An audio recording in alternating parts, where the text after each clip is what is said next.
আসসালামু আলাইকুম। তো গত ভিডিওতে হচ্ছে আমরা র্যাঙ্ক ম্যাপটা ইনস্টল করে দেখানো শিখলাম। সো এখন আমরা যে জিনিসটা শিখবো সেটা হচ্ছে অন পেজে যে আমি আপনাদের হচ্ছে একটা চেকলিস্ট দিয়ে দিচ্ছিলাম, যে হচ্ছে এই চেকলিস্টটা হচ্ছে আপনারা পড়ার চেষ্টা করবেন, বা হচ্ছে কী বলে আপনাদের হচ্ছে এই ব্লগটা পুরোটা পড়ার চেষ্টা করলে আপনারা অন পেজ সম্পর্কে একটা ম্যাসিভ একটা ধারণা, যদি আমরা এই ব্লগটা পুরোটা বুঝে থাকেন তাহলে মনে করবো যে আপনার অন পেজ সম্পর্কে 70-80% হচ্ছে আপনি ধারণা পেয়ে গেছেন। সো নর্মালি হচ্ছে আমি এখানে শর্ট আউট করছি। এখন এই ভিডিওর মধ্যে আমি যে জিনিসটা আলোচনা করবো, যে কয়েকটা বিষয় আলোচনা করবো, সেটা হচ্ছে টার্গেটেড কিওয়ার্ড।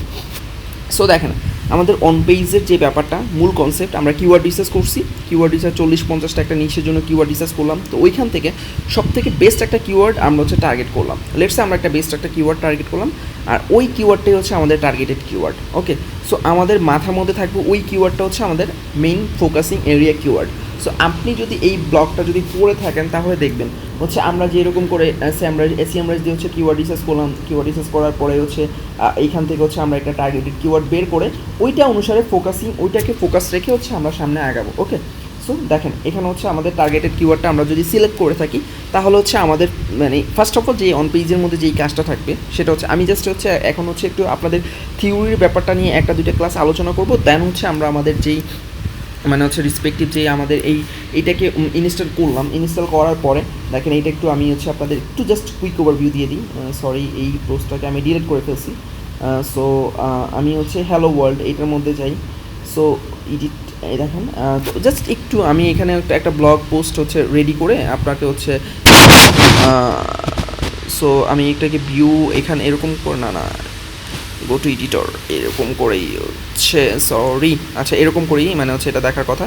সো এখানে হচ্ছে আপনার র্যাঙ্ক ম্যাথের স্কোরগুলো হচ্ছে দেখাবে, প্লাস হচ্ছে এটা হ্যালো ওয়ার্ল্ড একটা টাইটেল, এটা হচ্ছে টাইটেল। এই যে এই জিনিসটা এটা দেখতেছেন না, এটা হচ্ছে আপনার মূলত টাইটেল। ওকে, সো আর এটা হচ্ছে আপনার হচ্ছে কি বলে এডিটিং এরিয়া, হচ্ছে এখানে আপনি হচ্ছে আপনার হচ্ছে এডিট করবেন, আপনার কন্টেন্টটা এডিট করবেন। ওকে, সো এখন এখানে হচ্ছে আমাদের যে জিনিসটা আমরা এখন বলতেছিলাম সেটা হচ্ছে যে আমাদের title. So optimise your title means হচ্ছে কি, আপনার দেখেন আপনার যে টার্গেটেড কিওয়ার্ডটা নিছেন না, আপনি এখানে লেটসে একটা টার্গেটেড কিওয়ার্ড ছিল আমাদের পোলো টি শার্ট। ওকে, এই পোলো টি শার্টটাকে আপনি আপনার এই টাইটেলের মধ্যে, আপনি এখানে হ্যালো ওয়ার্ল্ড টাইটেল আকারে দেওয়া আছে, এই টাইটেলের মধ্যে আপনি যত স্মার্টলি হচ্ছে আপনার টাইটেলের মধ্যে আপনার টার্গেটেড কিওয়ার্ডটাকে ইনপুট করতে পারবেন, ওইটি হচ্ছে আপনার সার্থকতা। আই হোপ দ্যাট আপনারা হচ্ছে এই ব্যাপারটা আপসা হলে বুঝতে পারছেন। দেন আসে হচ্ছে H1 ট্যাগ। আরেকটা জিনিস, অপটিমাইজ ইউর টাইটেল কিওয়ার্ড। আপনার যদি ওয়ার্ডপ্রেস ওয়েবসাইট নাও হয়ে থাকে, তাহলে যদি আপনার হচ্ছে কী বলে কোডের ওয়েবসাইট হয়ে থাকে, সেক্ষেত্রে হচ্ছে আপনি টাইটেল ট্যাগটা কোথায় পাবেন, আপনার একটা ট্যাগ দেখতে পাবেন, আপনার HTML কোডের মধ্যে একটা ট্যাগ দেখতে পাবেন। এই টাইটেল লিখে শুরু হবে এবং হচ্ছে স্ল্যাশ টাইটেল দিয়ে আপনার টাইটেলটা শেষ হবে।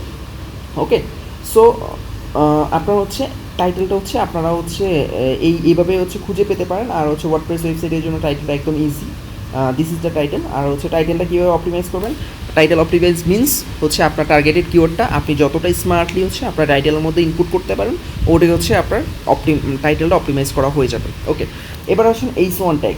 H1 ট্যাগটা কি? H1 ট্যাগটা হচ্ছে মূলত আপনার সাপোজ আপনার হচ্ছে আমরা যখন হচ্ছে যে হেডিং আকারে যে ইয়েগুলা করি না, ওইখানে হচ্ছে মূলত হচ্ছে H1 ট্যাগটা হচ্ছে আমরা করি।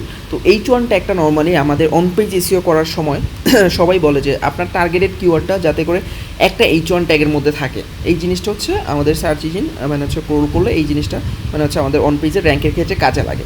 সো অন পেজ এসইওর মধ্যে একটা হচ্ছে রুলস হচ্ছে আপনার টার্গেটেড কিওয়ার্ডটা H1 ট্যাগের মধ্যে থাকবে।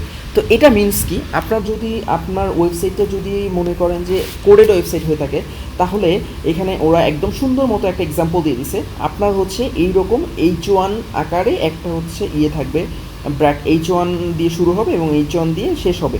এইটার মধ্যে হচ্ছে আপনাদের টার্গেটেড কিওয়ার্ডটা, আপনার যে টার্গেটেড কিওয়ার্ডটা, ওই টার্গেটেড কিওয়ার্ডটা থাকবে। লেটসে আমাদের টার্গেটেড কিওয়ার্ড হচ্ছে পোলো টি শার্ট, তাহলে আমাদের এই ফুল ওয়েবসাইটের ফুল ওয়েবসাইট না, আমাদের ওই যে রেসপেক্টিভ যে ব্লগটা থাকবে বা রেসপেক্টিভ যে পেজটা থাকবে, ওই পেজের মধ্যে আমাদের হচ্ছে একবার হলেও আমাদের টার্গেটেড কিওয়ার্ডটা H1 এর মধ্যে থাকতে হবে। এটা হচ্ছে রুলস।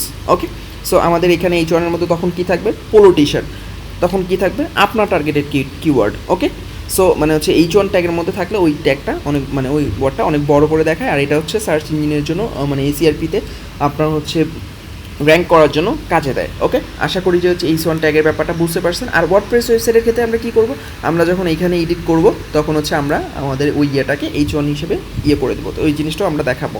সো আমাদের এইচ ওয়ান ট্যাগের ব্যাপারটা গেল। ওকে, এবার আসেন মেটা ডিসক্রিপশন।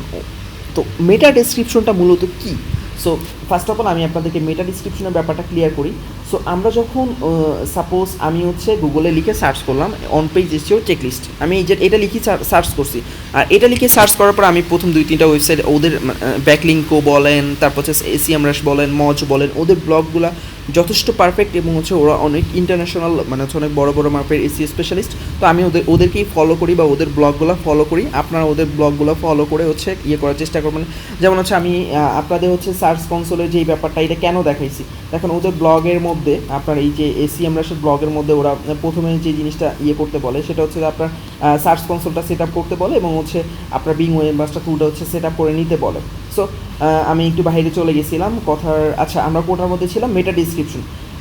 মেটা ডিসক্রিপশন মূলত কি দেখেন, আমি যখন অন পেজ এসিও লিখে গুগলে সার্চ করলাম তখন দেখেন এইখানে আমার অনেক কিছু ইনস্টল করা থাকার কারণে এখানে আপনার এইরকম দেখাচ্ছে। তো আমি আমার হচ্ছে কি বলে এইখানে এগুলো একটু অফ করে নিব। আচ্ছা, জাস্ট এ মিনিট।